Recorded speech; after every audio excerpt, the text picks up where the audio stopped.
बहुत लोक एभली अछंती जेउ माने कि कर्मचारींकर किछि भूल देखिले किंबा किछि भूल नकले मध्य सेमानंकु माड़ मारिबा सह सेही कर्मचारींक उपरे अत्याचार करंती।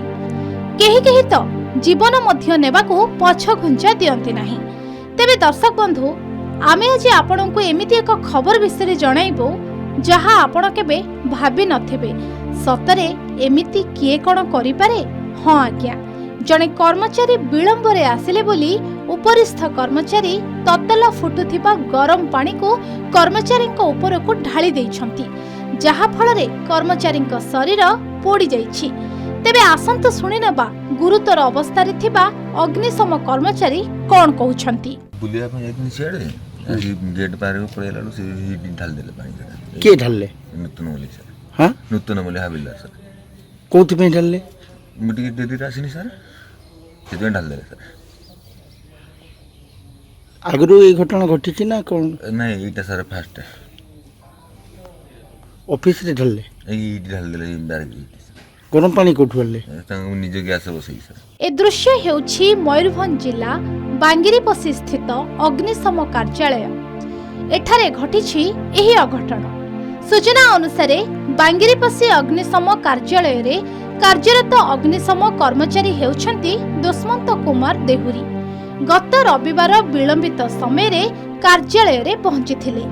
एने सेठारे कार्यरत हाबिलदार नूतन मल्लिक तांको गाली गुलस करिथिले।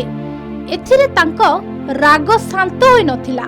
से निजे फुटुथिबा गरम पानी को आनी अग्निशम कर्मचारी उपरे ढाली देइथिले, जहा फलरे अग्निशम कर्मचारी दुष्मंतक दुई जंघ पोड़ी जाइथिला। से जंत्रण रे छटपट होइथिले। सेही छटपट अवस्था रे तांकर राति कटि जाइथिला।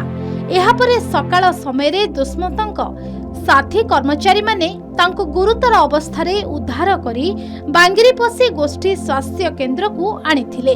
तेबे तांको अवस्था शोचनीय थिबा हेतु तांको बारिपदा पीआरएम मेडिकल को पठाई दिया जाइछि। तेबे गरम पानी छाटी दुष्मंतंकु गुरुतर करिथिबा फायरमैन हाबिलदारंकु विभागीय उच्च पदस्थ अधिकारी कोन कार्यानुष्ठान नेउछंती ताहा देखिबाकू बाकी रहिला। तळ पदस्थ कर्मचारी मानक उपरे एभली कांड घटाइछंती, सेही भली हाबिलदारंकु केउ भली दंड देबा उचित कमेंट माध्यम रे निहाती जणाइबे। बांगिरीपसीरु वासुदेव पात्रंक रिपोर्ट, के न्यूज ओडिशा।